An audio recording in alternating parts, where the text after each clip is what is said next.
नमस्कार दोस्तों, आप सभी का स्वागत है आपके अपने YouTube चैनल डेली न्यूज पर।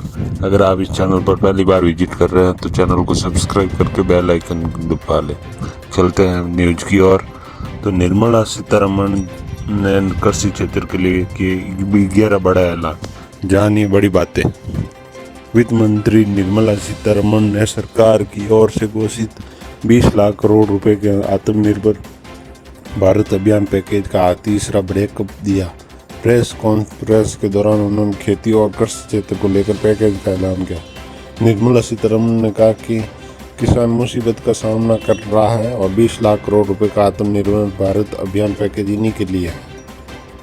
निर्मला सीतारमण ने कहा कि आत्मनिर्भर भारत के लिए पीएम ने सप्लाई चेन और टेक्नोलॉजी सुधारों का जिक्र किया था।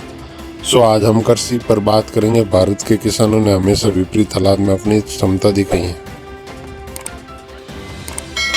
निर्मला सीतारमण जी आगे कहते हैं कि भारत दुनिया में दूध जूट का नंबर 1 उत्पादक है। गन्ना कपास समेत कई उत्पादों का दूसरा सबसे बड़ा उत्पादक है।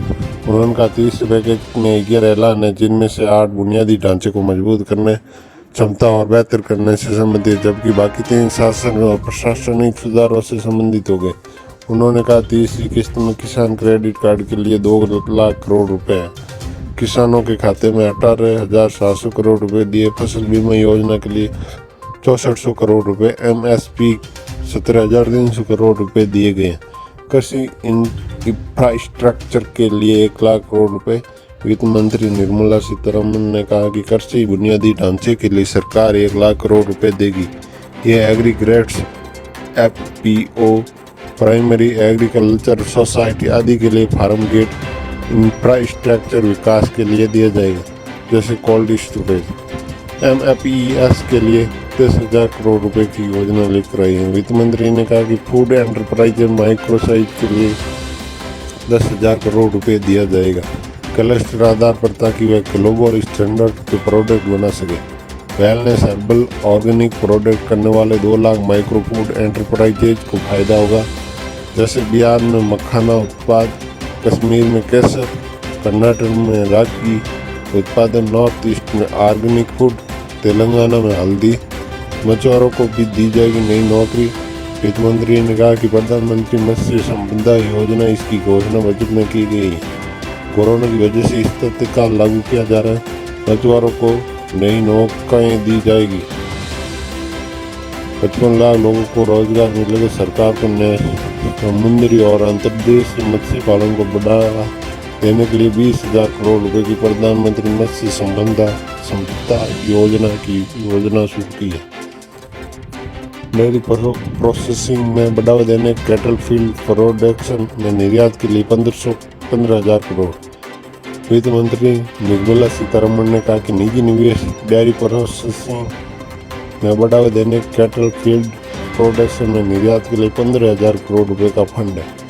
चीज जैसे नीश प्रोडक्ट के प्लांट लगाने के लिए सरकार प्रोत्साहन देगी। इसके अलावा वित्त मंत्री निर्मला ने कहा कि फूड एंड माउथ डिजीज और ब्रूसलोसिस के लिए राष्ट्रीय पशु रोग नियंत्रण कार्यक्रम के तहत 13,343 करोड़ रुपए खर्च किए जाएंगे।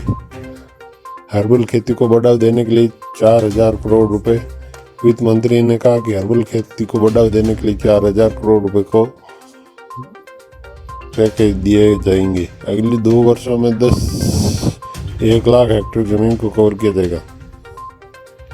10 लाख हेक्टेयर जमीन को कवर किया जाएगा। तो वहीं 500 करोड़ रुपए मधुमक्खी पालन के लिए दिए जाएंगे। वित्त मंत्री निर्मला सीतारमण ने बताया कि 500 करोड़ रुपए मधुमक्खी पालन पर खर्च किया जाएंगे। 2 लाख से ज़्यादा मधुमक्खी पालकों को इससे मदद मिलेगी। वित्त मंत्री ने बताया कि आवश्यक वस्तु अधिनियम 1955 में संशोधन किया जा रहा है कि किसानों के लिए एक और ऐलान। फल सब्जियों को खेतों से बाजार तक लाने के लिए खराब होने से बचाने के लिए 500 करोड़ रुपए की अगले 6 महीने तक इस पायलट प्रोजेक्ट को बढ़ा दिया गया। आलू, प्याज, खाद्यान्न, खाद तेल, तिलहन आदि, दाल आदि जैसे स्टॉक सीमा को खत्म किया जा रहा है। हालांकि विशेष आपदा परिस्थिति में इसके लिए सीमाएं निर्धारित की जा सकती हैं। आत्मनिर्भर भारत का मतलब यह नहीं है कि हम दुनिया से अपने आप को काट लेंगे। वित्त मंत्री निर्मला ने कहा कि प्रधानमंत्री नरेंद्र मोदी है कि भारत का मतलब ये कतई नहीं कि हम दुनिया से अपने आप को काट लेंगे। उन्होंने कहा कि आत्मनिर्भरता के अभियान का यह अर्थ नहीं है कि भारत अपनी अर्थव्यवस्था को अलग रखने वाला देश बन जाएगा। वित्त मंत्री ने बुधवार को कहा कि प्रधानमंत्री के इस आह्वान का मतलब एक भरोसे वाले भारत से है जो अपनी ताकत पर निर्भर रह सकता है और साथ ही वैश्विक स्तर पर अपना योगदान दे सकता है। वित्त मंत्री ने यह भी कहा कि देश के पास क्षमता और उद्यमिता है जिससे वह बेहतर क्षमता का निर्माण कर सकता है और दुनिया की मदद कर सकता है। उन्होंने कहा कि निश्चित रूप से जब प्रधानमंत्री आत्मनिर्भर भारत की बात कर रहे हैं तो उसका मतलब सिर्फ देश के अंदर ही सीमित कर रहना नहीं और न ही खुद को दुनिया से काटना है।